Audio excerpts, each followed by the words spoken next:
How did you transition from being an employee, and I mean a doctor, to go from that to then jumping into entrepreneurship? I felt ashamed because why would you leave your work as a doctor in research to go to this whole different journey to help people? At the end of the day, that's what we want. I didn't know what to do. I got pregnant and I moved to Miami, and then I didn't have any friends. So I did prenatal yoga and I just fell in love with yoga, mindfulness, meditation. I cannot ask my kids to do one thing if I'm not doing it. So modeling is how you introduce. Oftentimes people ask me, what is meditation? Yeah. And how can newbies, beginners, start to come into this world of mindfulness? When you're pregnant, your progesterone is high because this is like the pregnancy. But then as soon as your baby is born, like it drops. What is your view on this digital movement? How do you see the digital movement benefiting us? So how can we use technology to make our lives better?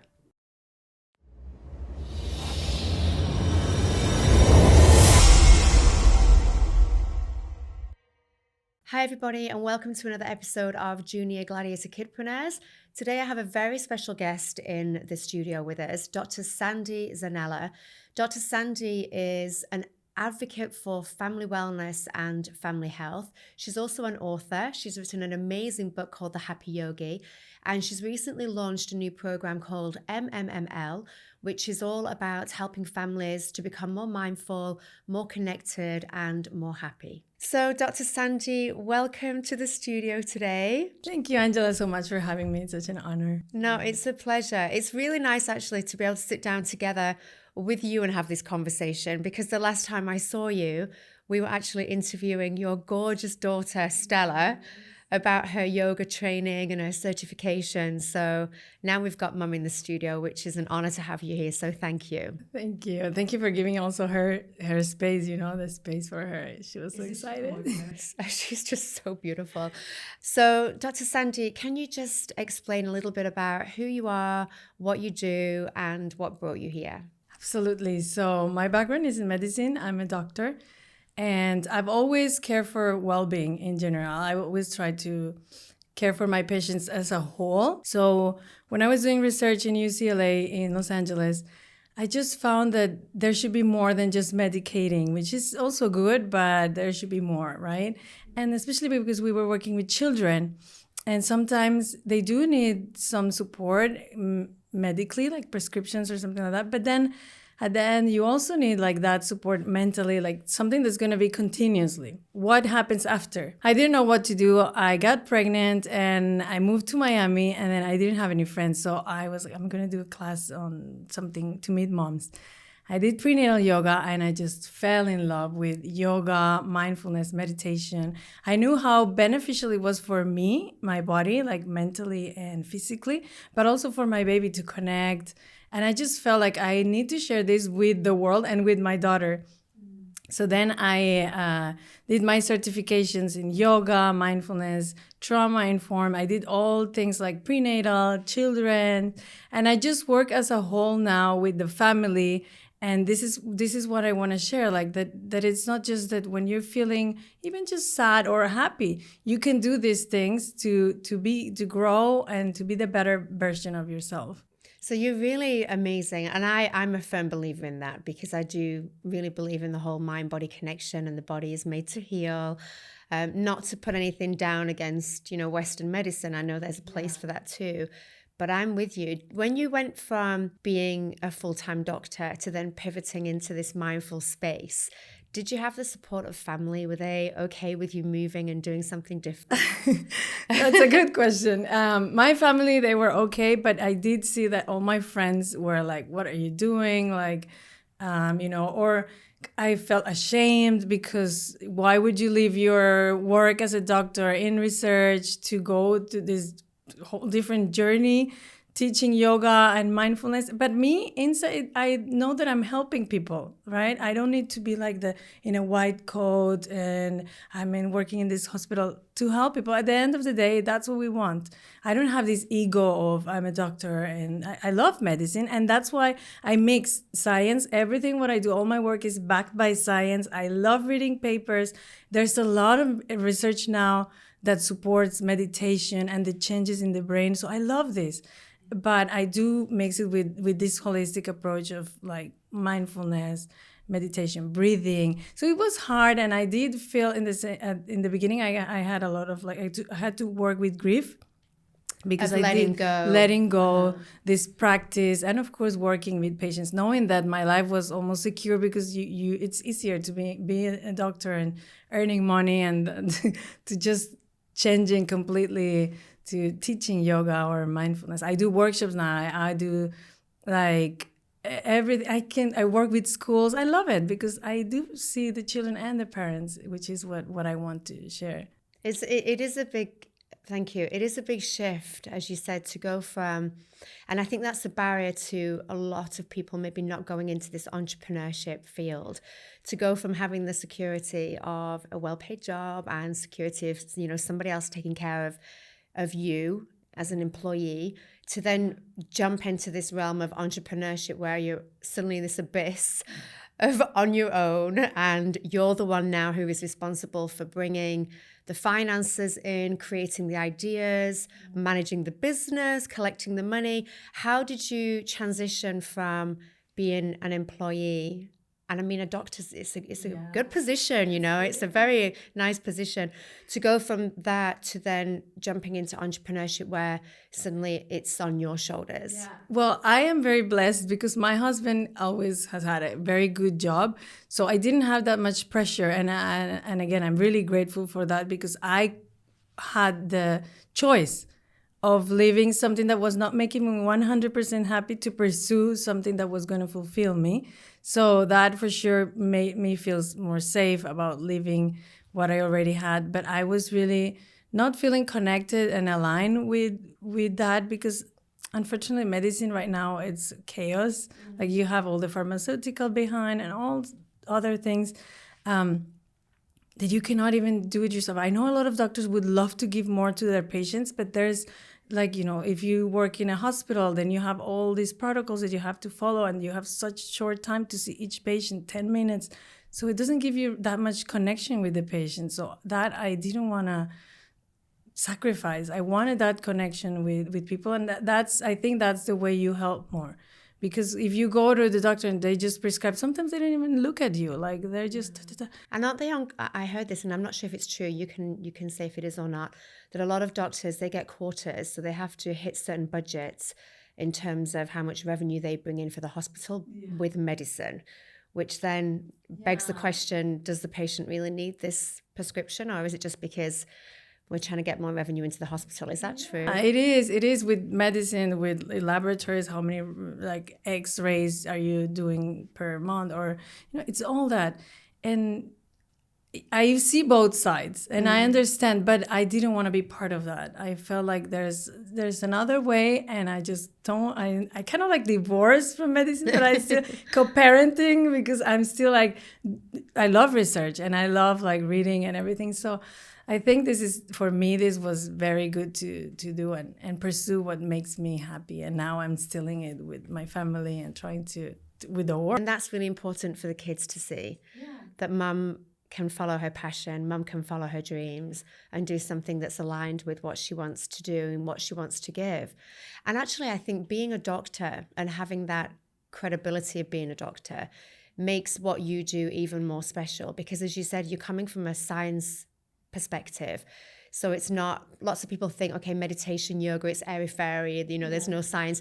But actually now with the whole neuroscience really opening up, and then looking at people like Joe Dispenza that I just spent a weekend with a couple of weeks ago, which was amazing, you know, and all these now thought leaders that are really connecting the dots between, hey, this is scientific now, this is really helping people heal, and they've got the brain scans and all the data. Then I think it's paving that way.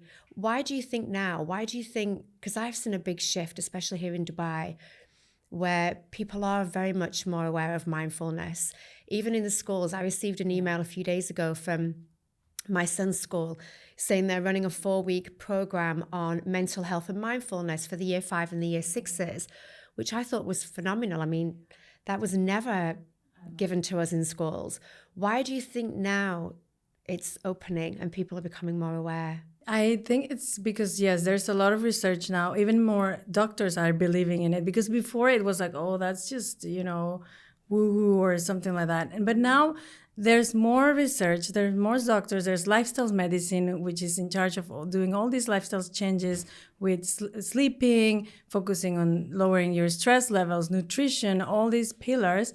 So it's like awakening for the science to learn about this and really see the benefits. Of course, you need to compare methods and the patients, and now they're doing the MRIs, and really the brain can change, like the amygdala, which is like what's gonna give us like the reaction. It's lowering. So we have a lot of changes in the brain, and we can actually see it, because I think a lot of times we don't believe it if we don't see it. It's like with weight loss, you know that you're losing weight. But with stress, it's like kind of like you cannot really measure it. You don't see it. Of course, you're going to feel better, but I don't know if Angela is feeling better, right? I only feel it with me. So now, mixing this with science, doctors and people who are in research believing in this and taking time to make those papers to share with the world, I think now people believe more. And of course, we are a society that if a school starts implementing this, the other school's going to start doing it. So it's good. At the end of the day, it's good, but it's a lot of things, like from doing the research and to seeing what's helping other people. Which in the Asian communities, I mean, this is ancient. They've been doing this meditation and mindfulness since the beginning of time. Yeah. It's only in the Western culture that I think we're so far behind in so many ways. Come on, guys, catch up. But now we're starting to really understand the benefits of all this. You're from Mexico. Yes. Mexico's a very spiritual country too. My husband and I are big fans. We go once a year to Mexico. We go to all the cenotes and the beautiful river. Yeah, all the minerals. But there's an awful lot of cultural awareness there when it comes to spirituality and connecting with the earth. Do you follow a lot of that now in your own life? Yeah, so now I do circles where I do cacao ceremonies, I do full moon ceremonies, and I love, because it's my ancestors. I know that all this, they were healing with this, with cacao. They were like sitting, the woman in the full moon, and connecting, and the people in the villages, they were waiting for that knowledge from the universe to be shared through them when they were sitting, and just when they were like having their periods, or everything was very aligned. So they were just going to a tent and stay there for a couple of days and then come out. Be away from the husbands. Yeah. Take care of the kids, wins. Everyone. Yeah, exactly. And this is how they were doing it. And they carry so much wisdom to the village. And they had like a place. Being a woman, you had a place, like you were healing others. And so I love doing all these things. Now we're going to Mexico in the summer, and I'm doing more certifications on these ceremonies, like birthdays and for when you're pregnant. So I really love, because it's connecting you to nature. It's a lot about connecting with nature, connecting with your own body, with the other, as a community as well, which is sometimes feels like we don't have patience with each other. And also being expats here as well. I know we have this conversation a lot, or I do with friends at home. You have that community. You have your parents, your mother, your grandmother, aunts, relations, friends. But here we're moving so fast that it's difficult, isn't it, to just have those, like you say, those nurturing circles where you can come together, support each other, and then help each other through any challenges that you may be having. I think that's beautiful. And what I do really love about what you do is that you get your kids involved. I see you meditating with Stella, you're doing yoga with your son, and it's really beautiful because you're subconsciously programming them without them actively being aware of it, that, hey, these are tools and strategies that you can use throughout your whole life. Yeah, and I think in parenting, I do mindful parenting, and anything in parenting is modeling. At the end of the day, I cannot ask my kids to do one thing if I'm not doing it. So modeling is how you introduce. Oftentimes people ask me, how can I introduce breathing to my children? And I'm just try it yourself. Yeah, do it yourself and they will join.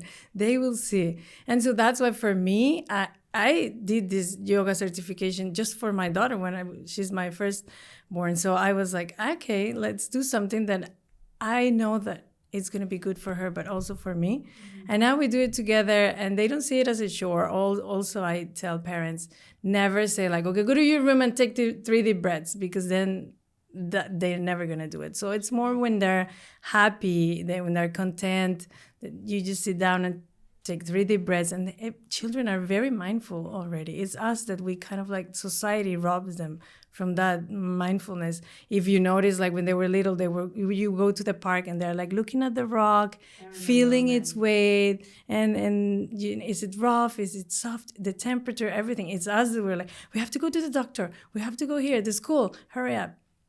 So it's the rush like in life. But if we take a moment to sit down as a family, then it's a gift for them for life. It is. It's true, isn't it? We come to the planet knowing, and then we lose it, and then we spend our entire adulthood trying to relearn again.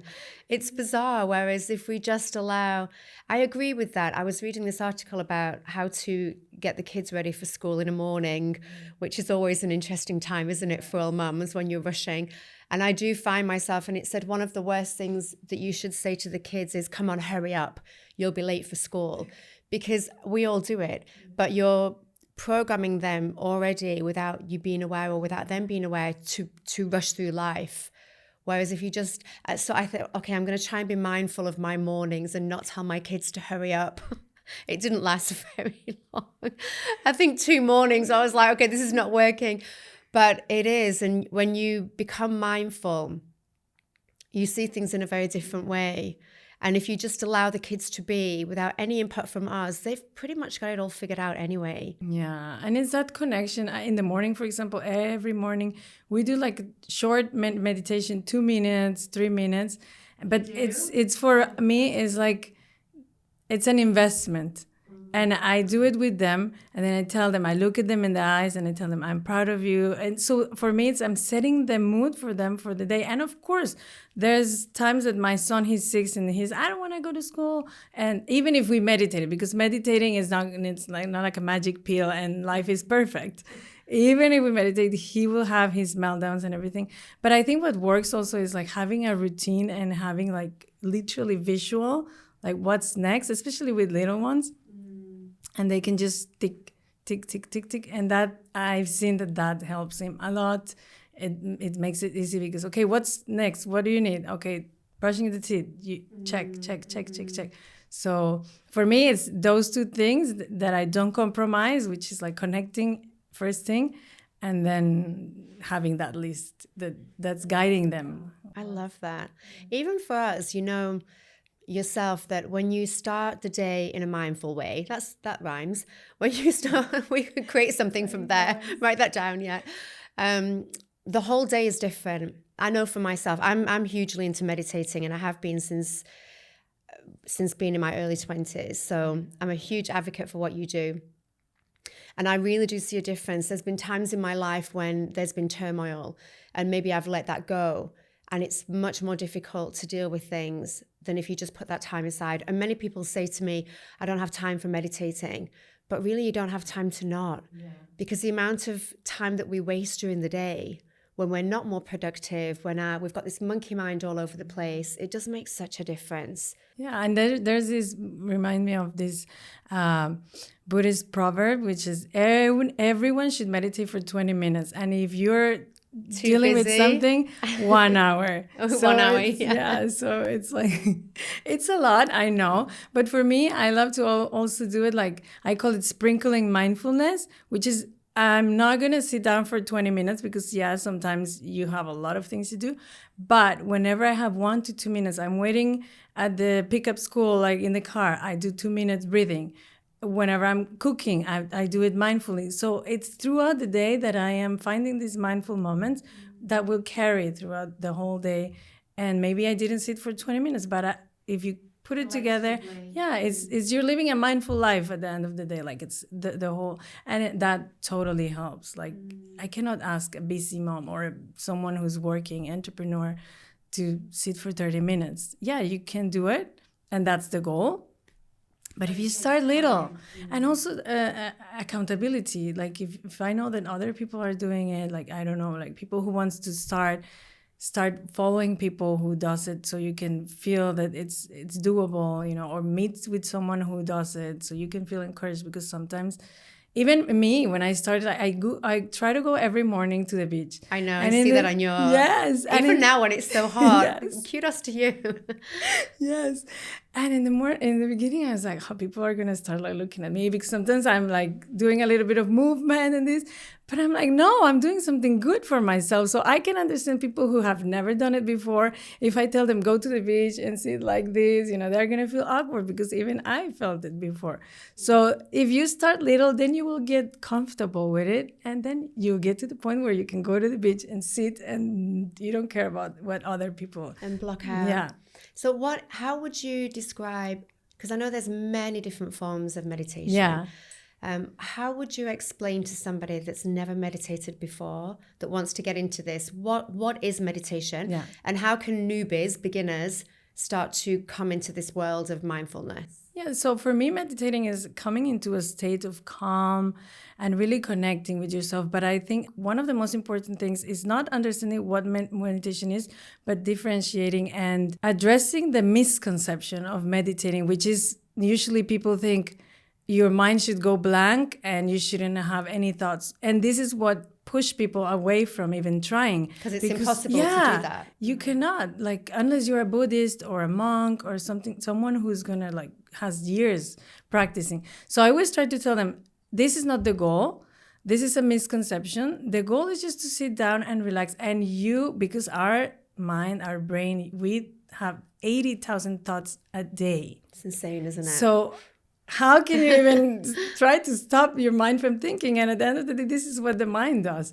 So every time your minds wander, even if you're trying to repeat affirmations or anything related to becoming mindful or meditating, just is that specific moment when you realize your mind is wandering. That's meditation or mindfulness. That's the moment where you catch your brain and you acknowledge and you become present and you bring it down with breathing, anchoring with breathing or with an affirmation or with a mantra. Now, meditation in general, you can divide it into two, like formal and informal. And formal is that meditation where you sit, close your eyes and stay still and don't move, the typical one that we always think about. But there's so many other ways, like informal. You can do dancing, like movement, yoga. You can do coloring, mindful coloring, even when you're cooking. It's just about like being mindful meditating, which is being in the moment, which I think is the easiest and the best way to start to then move into the formal one. Mm-hmm. So when you're cooking, for example, you're cutting all the vegetables and you're there in the moment. How can you be there? Use your five senses. So you look at the vegetable, whatever it is, what color is it, and then you touch it. Is it cold maybe because it was in the fridge, or is it room temperature? And then does it make a sound? And then you smell it, and maybe you try and taste it. That's going to take you maybe 1 minute, but you are being there. And then the more you do it, the more you get used to it, and then you just automatically do it, and you'll be like, okay, I'm cutting, but I'm even listening to that when you chop. So finding those ways, for me, I think the informal way is the easiest when you want to start. Because you don't feel that pressure of, I have to sit down. And if my mind is thinking, I'm failing. Yeah, there's no right or wrong way to do it. Just by showing up already counts. And even if you only did 3 breathings, that's good. Maybe tomorrow you'll do 5. So it's just showing up in the beginning and then continue to do it, like increasing. And being kind to yourself. Yeah. It's a journey. What's your thoughts on guided meditation? So you're listening to an audio and it's taking you on a journey. I love guided meditations because it's the easiest way also when you're not used to it and you cannot just sit in silence. And there are so many with affirmations for every single topic. If you feel, I don't know, burnout, if you feel anxious, if for teenagers, they're going to do a test, there is specific meditations that are going to help you if you have an interview. There's so many subjects that you can just do. This is sometimes when I'm doing something, I'm doing like a speaking thing, and I'm nervous. I'm like, okay, I'm just going to listen to this meditation that's going to give me the courage, or that's going to make me feel comfortable. So there, I love for mothers, there's like for anxiety, for intrusive thoughts, which a lot of moms, more than 90% of moms, when they have their children, they have intrusive thoughts. Gosh. So it's something that... What is that? What's intrusive thoughts? Intrusive thoughts are any thought that you have that it's unwelcome and you don't like it because it's something that's you either going to hurt yourself or hurt your baby, or something's gonna happen to you. For example, you're carrying your baby and you're gonna fall off the stairs. Okay. So it's a thought that comes. Anxiousness, anxiety. Yeah, it's a thought that comes that some harm's gonna happen to you or your baby. Sometimes happens to you, but sometimes you can inflict to yourself. Oh, goosebumps. So that's 90% of women, they have that. Gosh, that statistic's it's crazy something that high. Not everybody talks about it because not everybody knows about it. So if I tell this to my husband, he's going to think that I'm crazy. Yes. So I am also trying to raise awareness on this because there a lot of it could be something from I'm going to fall when I'm taking a shower. Fall off the stairs is a very common one. Where does it come from? Is it just an imbalance in chemicals? Yes. Hormones, but also stress. A lot of stress goes when you have a baby, physically and mentally, but it's also related to hormones. Is it something that's what is the process for women that are having these thoughts? Is it something that can happen once, or can it be over a period of time? Yeah, it mostly it's just for the postpartum. So for most of the moms, but some of them, if they don't do anything, or if they don't live in an environment which is healthy for them, then these thoughts are going to continue, because then you're becoming depressed because of other things that are happening around you in your family, from financially to maybe an abusive relationship or anything like that. So then you become anxious and depressed, and then these thoughts are going to increase to the point that if you don't get help, a low percentage, yes, but it becomes like psychotic, which is when you might, yeah, it is. Yeah, it's not a topic that's really talked about, I guess. And I guess because there's so much shame stigma and concern that if I admit that I'm having these thoughts, then I could potentially lose my baby. Yeah.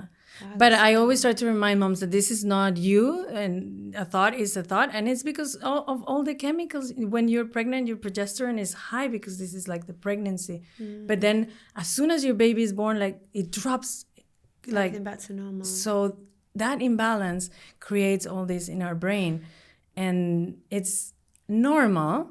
That, of course, you should address it, but if you don't get help and if you don't know that this is something that happens to most of the moms, then that's when you might just... Well, you'd automatically think I'm going crazy. Yeah, it happened to me, and thank God, because I know that what can I do and what is it about? I was like comfortable. I was like, yeah, this is normal, that I should address for sure, but I know that it'll go away if I do mindfulness or meditation or even talk about it. Yeah, this is the thing with, I mean, it might be different now. It's a long time since I had my last child, but I know when I had my first one, I was 31 at the time. And looking back now, I think I was pretty much equipped to have him. I was ready. I realized very quickly after having him, I was not ready at all. Because suddenly you feel ready, you've got everything in place, all the instruments are there, the cot, the this, the that. But then suddenly when this little human comes along, I remember looking at him when he was in his crib in the hospital thinking, what the hell am I supposed to do with it now? Like, what am I supposed to do with this tiny baby? Yeah, what's next? And there really wasn't, I don't remember really having support from the NHS, the National Health Service in the UK, that talked about things like mental health when you have a baby, what happens afterwards. It was very much, you're now a new mum, you have to breastfeed, and there's no other way. And if you don't breastfeed, you're a failure. Because they picture like, you should know, you're a mom, you should know. You should just know. And I mean, you really do not know. Even the second time round, you think, okay, this time I've really got it. Second time round, the next one comes along and you think, how can I not have it? I've done this once. But I do think that there needs to be a lot more education. Yeah. And even this romanticizing that you're a mom and immediately you're going to love your baby. Some moms, for me, yes, I was in love. But some moms, they don't feel that connection. And it's chemical. Yeah. It's nothing wrong with the mom or the baby. Yeah. It's just a chemical imbalance. And that, again, as you said, is okay. And that will come in time. Yeah. But understanding that there is help out there. I really don't think there's enough support for new moms. It's like sink or swim situation, isn't it, when you have this baby? Yeah. And I guess mindfulness and meditating and being in that present moment would be a great tool. Yeah, because it helps you also, as you mentioned before, that self-compassion for yourself. I'm going through this. Pregnancy was a lot in my body, in my mind, and now giving birth. And now you're sleep deprived. You barely have time to eat. Some of moms are breastfeeding and, they're hungry all the time, but maybe you don't have time to eat. So all these things, just have some compassion to yourself. And mindfulness will help you get that like thinking of you also, because we think of everyone, but we leave ourselves last. It's always the way, isn't it, with mums? Now, I wanted to talk to you about, I know you've just released a new program, so this links quite well with that. So if there is anybody out there listening that might be having some kind of challenges or mental health issues and they can't see you in person, maybe they're not here in Dubai, you have just released a very exciting program. I would like you to share that with us. It's the MMML program, is that right? So please tell us all about that. So it started because MMML is my Mindful Mom Life, and I always shared my life as a mindful mom. And a lot of people were asking, like, how can I meditate? Because they see me going to the beach, and a lot of people here ask me, like, can I go with you? Or suddenly you have a tribe of 100 mums. But I literally just go, sit, meditate 10 minutes, and then I leave. I cannot meet with someone because I would feel like it's just 10 minutes. You have to drive. Yeah, exactly. So also people online. So I was like, okay, let's just do this. It's a membership where you'll get weekly meditations for moms with a subject. Every month there's a subject. This month is mindfulness. And then the next one will be growth mindset. And then other subjects like related to life skills or kindness, gratitude. And weekly there's a meditation for moms or parents. If that's want to join, why not? Then there's a weekly journaling for moms. Okay. Just print out some pages and with some prompts. And then weekly meditations for children guided by Stella. Yes. And then weekly journaling activities for kids as well. 2 types, like one for little ones, just like kind of like coloring and reading the affirmation or just tracing with the finger how to breathe. And a weekly video for kids talking about what mindfulness is, which Stella's doing. Yes. Aww. And then monthly Q&As with an expert. And the library of my previous summit I did online with all the interviews with experts in mindfulness, in parenting, and mental health. And every month is going to go to the library. So if you join in August, then you'll have the previous months as part of the library. So I'm really excited because I feel like you don't have to join at any time or anything. Everything is pre-recorded. So even if you're traveling, you can just go at any time you want. If you're a first-time mom and you're breastfeeding and you just want to listen to something while you're breastfeeding, you can just play it. I have a library of short 2 to 3 minutes meditations, specific like intrusive thoughts, or even dealing with intrusive family. We all can name some of those, can't we? Exactly. So it's just a support for families on the go. Like you don't have to log in at any time, and then just this resource so you can start sprinkling that mindfulness into your life and hopefully your children. That's great. Yeah, indirectly for the husband. Yeah. So is this a community that people can sign up for, and then can they communicate with other people? Yeah. Okay, great. Yeah, so there's also a community where daily I share like affirmations, and then people can ask questions and, to feel supported, and then we're all in the same boat. What's struggling for you? what are your wins, and just like feeling that there's someone out there that feels the same way. Yeah. And that's also improving your lifestyle. And I love that. And Stella's involved. So she's doing the meditations, and she's doing some yoga practice too with kids online. Yes. So because I wanted children to feel related, and instead of hearing me or seeing me, like, why not seeing a child? Sometimes it's easier for them to relate when there's another child. Yeah, I see that with the Junior Gladiator program that we do. So when we do the events, we have the children kidpreneurs teaching the other children. So they're teaching them about, I don't know, finding your passion or finding your purpose or goal setting. And when it comes from a child, I mean, when they look at me, not you so much because you're younger than me, but when they look at me, they see me as a dinosaur. Like, you know, grandma's just walked in. Yeah, exactly. So the gap is too big. But when children see, okay, this little boy is 10 years old and he's running his own business, if he can do it, then I can do it. And I guess it's the same. If Stella's setting the example, she's doing the yoga, and she has such a beautiful energy, doesn't she? She's so calming. When she came in here for the podcast afterwards, I felt so zen. So she's a very special young lady. And I guess that's great that the kids can learn from her. Yeah. And she's very excited about it, and she really enjoys sharing this. She has so many things she wants to do, so I just need to support her and see what we can do. And yeah, it's at the end of the day, is what you're saying. A child, if they see another child doing it, and the inspiration is different, and they kind of feel heard or related. Yeah, of course. So we'll put all the details underneath the video. Now, also, you are a award-winning author. Yes. So did you bring the book with you? I wanted you to, we'll get some photographs after of the book. So Dr. Sandy has written the most amazing children's book, Happy Yogi. How was that journey? I mean, doctor, mindfulness coach, parent coach, you know, running programs, running your own summit, author, the list just goes on. I'm just trying everything. So tell me about the journey of the book. How did that come about? Yeah. How was it? What challenges did you face? I always wanted to write a book. I remember I was in high school, and there was this teacher who shared a quote from a poet, Cuban poet. I can't remember his name. I'll tell you after.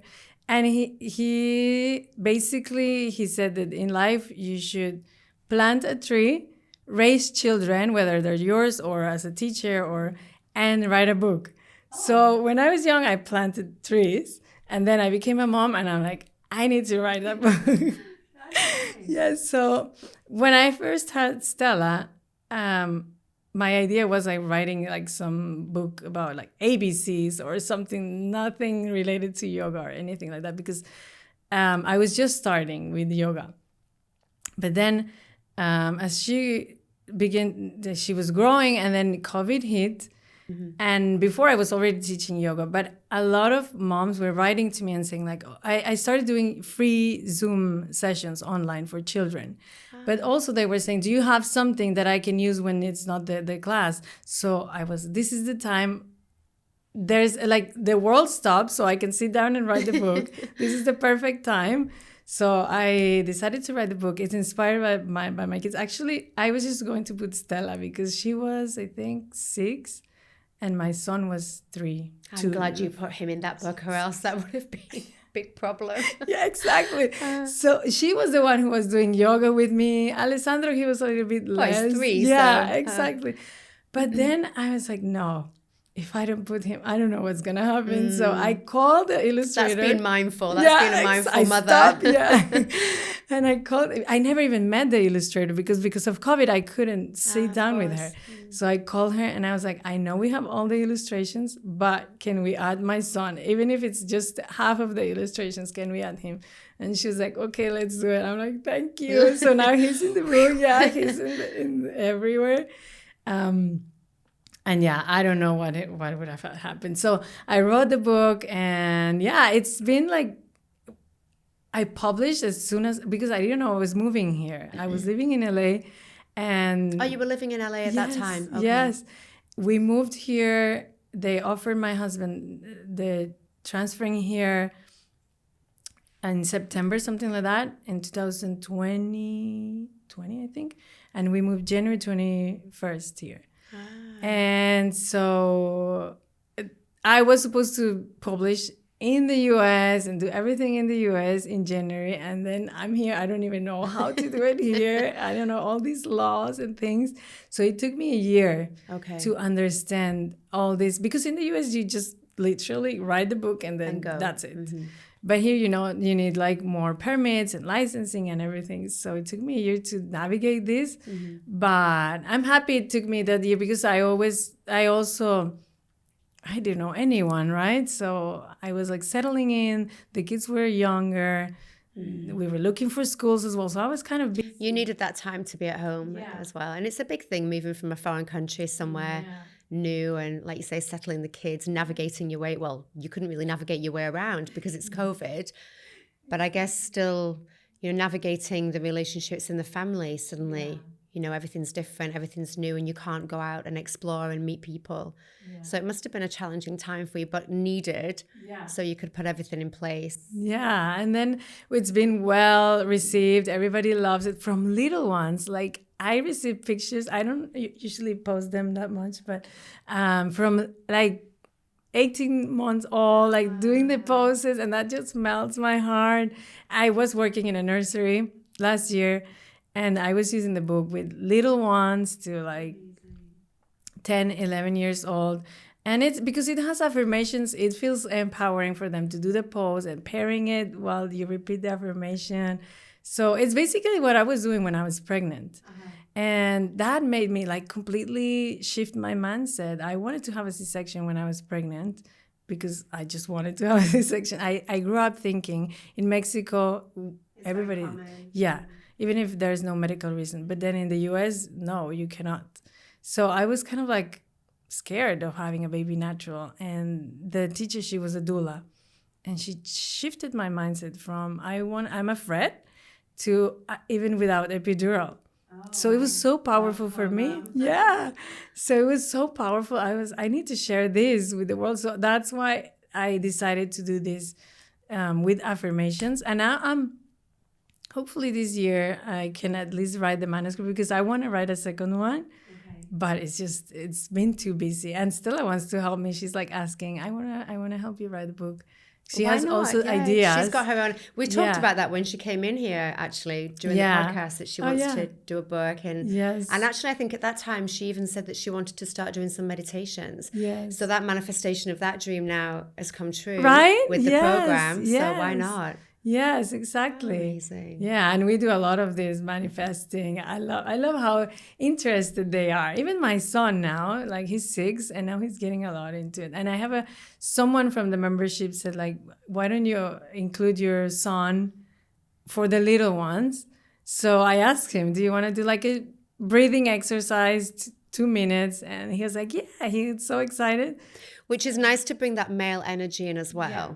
And also, I think for boys, it's important that they see, okay, this is not just yoga and for women. It's also boys can do this too and be more in tune with their mental health. I think boys need that, not necessarily more than girls, but it's as important, maybe slightly more. I mean, suicide rate in teenage boys is so high because they've got so many suppressed emotions.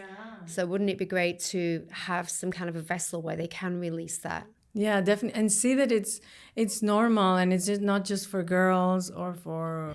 And it's not weak to have some mental health issues or talk about your feelings. Actually, you know, it's a strong thing to talk about your feelings. It's a good thing. Yeah, to reframe that and bring that male energy. And what about hubby? So you've got the whole... Mum and the kids are doing their yoga and their meditation. Does dad meditate? Sometimes when I think, you know, it's this monkey see, monkey do. It works with husbands as well. True. Because he sees, sometimes in the morning, no, he's sometimes too tired. He's still asleep. But at night, when we do meditation at night, he does join, like, because I feel like he's really feeling like he doesn't want to be left out, even if it means meditating. So he does, when we go in the morning, like holidays, for example, the whole month last year, we were meditating every morning. He was joining. And at night, we were doing yoga. every night. And he was doing as well? joining, yes. Good so for him. I think for him, he also wants to find ways to connect with them, and he sees that my kids enjoy that. So of course he's doing it to find that connection. It helps him also, but it's not like how I wish every morning he would do it. He do it only when we are doing it as a family. For now, I mean, maybe in time, Yeah. things will change. Yeah.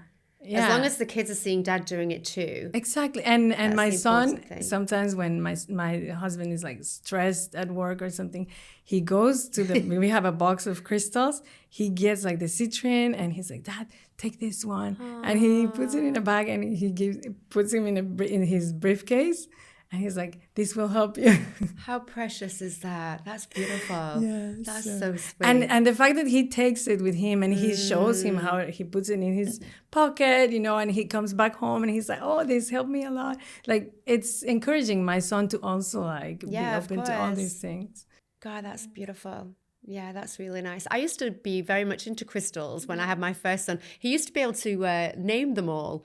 When he was around 5, 6, he had this obsession with rocks. Yeah. So anywhere we went, not necessarily the crystals, but any kind of rock, he always had a stash of rocks in his pockets or in his bedroom or somewhere. And I honestly believed he was going to become a geologist. I thought, without a doubt, he's going to be either a scientist or a geologist. No, he wants to be a YouTuber. I mean, maybe he'll YouTube about rocks, who knows? But he was always fascinated, and I could see he'd sit for hours just playing with them, feeling the texture. He knew all the names, the healing properties. It's beautiful to get the kids involved in this from a young age. And it's related, sometimes I find it's related to dinosaurs, which sometimes, a lot of times, like children, boys, even girls, like they like dinosaurs. So I think it's like all about like the earth. That connection. And fossils. maybe they feel the energy that we maybe don't feel because we've got too many blocks. Yes. Yeah, absolutely. Interesting. Another topic, hot topic right now, and I wanted to get your thoughts on this. Yes. Last year, I went to a conference and I saw Bruce Lipton and Greg Braden. Greg Braden, these are two scientists from America. Greg Braden have you heard of Greg Braden? No. Massively into meditating, quantum field, expanding consciousness. And he did a whole session on the digital era coming in and how we need to preserve and maintain our humanness. And what he meant by that was that now with the digital era, this movement coming and this talk of the medical industry implanting chips in the brain to make us faster and smarter and healthier and all these things. And he's very much against it. He maintains that we have to stay human. We have to be able to tap into our consciousness. What is your view on this digital movement? That's one. Yeah. And two, how do you see the digital movement benefiting us? So how can we use technology to make our lives better? Yeah, so I do agree with him. It's too much to the point that I feel at some point it's going to collapse and then we're all going to suffer the consequences because we cannot turn ourselves into robots or anything. And I feel it's more powerful and magical. You can, if you tap into your consciousness, into your intuition and the universe, you will get the things done. Like whatever you want. It's just those blocks that are making us not becoming like having the lifestyle we want. So I think if we focus our energy into dissolving those blocks and focusing on growing as a person financially or anything that we need at the moment, I think that's the best way. In those, I mean, even AI right now is crazy and there's a lot of things. But for me, I feel like it's better to preserve how we are as humans. And yes, tapping into that consciousness, but without, because even the headphones, like there's studies that they can cause cancer because of all these magnetic, So I can only imagine what the chip's going to do in our body, like it's the cell phone, like people like suggest not even talking like this, like have it on speaker. So all these things that are not natural to our body, because our body is energy and it gets all those waves in a right or wrong way, depending on how we're using it.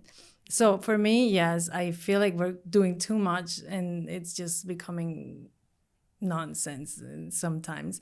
And how can we use it? Yes, there's many ways we can use it, like apps. We can use apps to listen to meditations. We can use like any sort of like community so we can connect and feel heard. Sometimes we feel lonely and we cannot find someone who can listen to us. But if we go even Facebook or any community, we can see that there's other people. Like I feel Dr. Neff talks about self-compassion, and she says that there's 3 things that we should do to have self-compassion, which is the first one is kindness. Common humanity, know that there's other people going through the same thing. You're not the only one, because sometimes we feel like, oh, I'm so stupid, I didn't do this the right thing, and then we ruminate in that, and we think we're all the only ones. We think we're either experiencing something that it's only me, or I did something that only I could do it because I'm this and that. But it's that common humanity that makes us feel grounded. And then mindfulness is the third step that you can use. So if you use a community online, then that's how you can grow. Yeah. I feel like we could even, yes, you can use, for example, ChatGPT for so many things. And I do. Yeah, and it's helpful. It gives me more time to do other things. If you use it in a smart way, why not? Like, you're not going to, like, there's people who overdo it, like creating their girlfriend in ChatGPT, like their own personal avatar, and that's too much. But if you know that you have to go pick up your kids, and doing something on ChatGPT is going to give you more time to maybe go and have an ice cream with your children, then why not? True. Using it in a smart way and with a goal of how this artificial intelligence is going to help me with my life in person. How can I use this so I can spend more time in person with someone, with my loved ones, my friends, or even myself in nature? Use it as a valuable tool. Exactly. So if you use this to have more time here, then that's perfect. But the problem, I think, is when we overuse one side, and then we're only going to these programs, and I don't even know. And we end up living in this, 3-dimensional world that's not reality. I have a question for parents, because I wonder now, with children growing up in this digital era, and they are constantly switched on. I mean, all the time. Their brains are on 1,000,000 miles an hour all the time. They're much faster than ours are. They're wired that way now. Do you think, and I guess we don't have the data yet, but do you think that moving forward with this constantly active brain, will they be at a stage like our children, when our children are adults, will they be able to come back to mindfulness and slow these brain waves down and go into alpha and go into theta? Or do you think their brains will be so far stimulated that it'll be almost impossible for them to come back? Yeah, I do believe if we don't do nothing today to help our children, then it will be very hard for them. They will always be in the stress response. That children now, it's that instant gratification.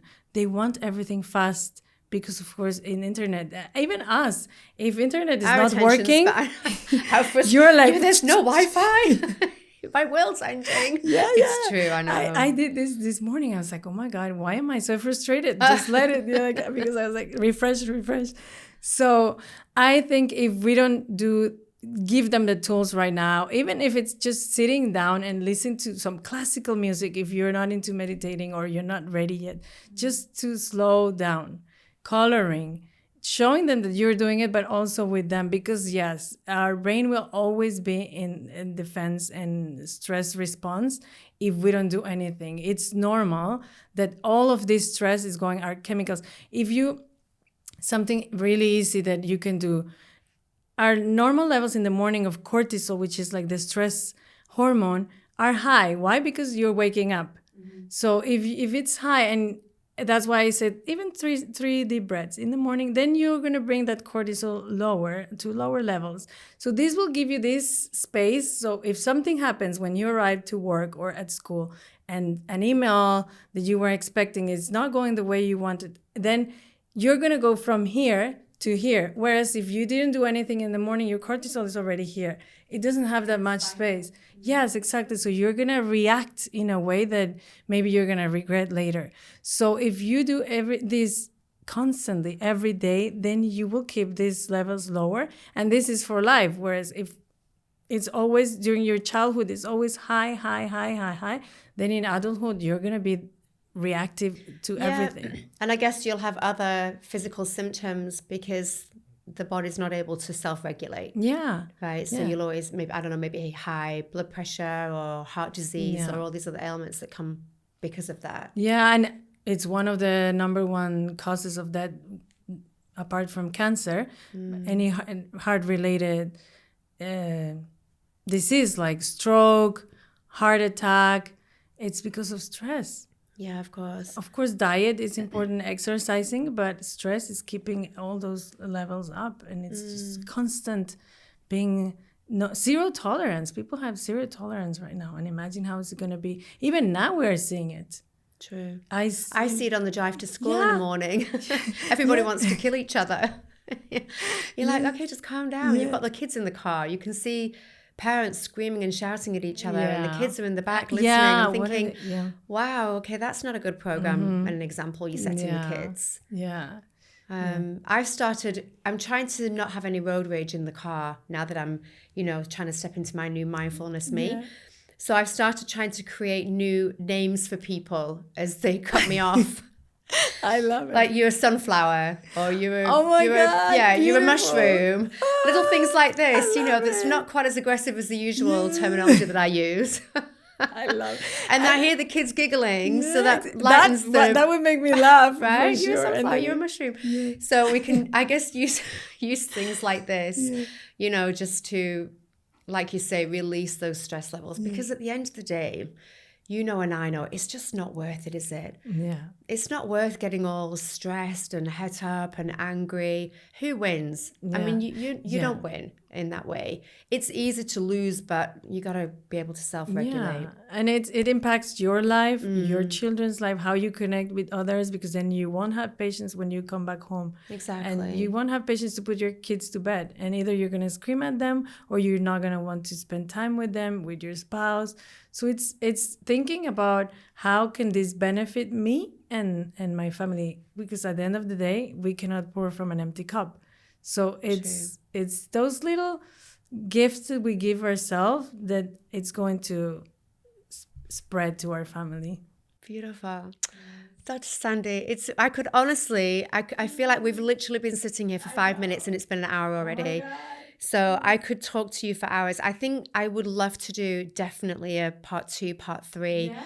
Maybe we'd look at different topics. What are people struggling with? And then we build this into a regular thing. Because you have so much knowledge. And I mean, this is so valuable, really. Thank you so much. If people do want to find you, if they want to reach out to you, how can they find you? Yeah, so I have my Instagram at My Mindful Mom Life. And my other Instagram is Happy Yogis Global.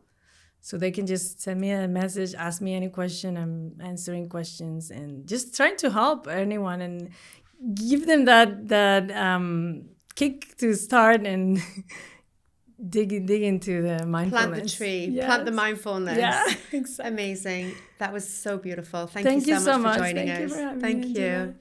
Thank you, everybody, for joining us for this very heartwarming conversation. I think I need to go home and meditate now. So I'm feeling very zen. Thank you so much for joining, and we'll see you next time.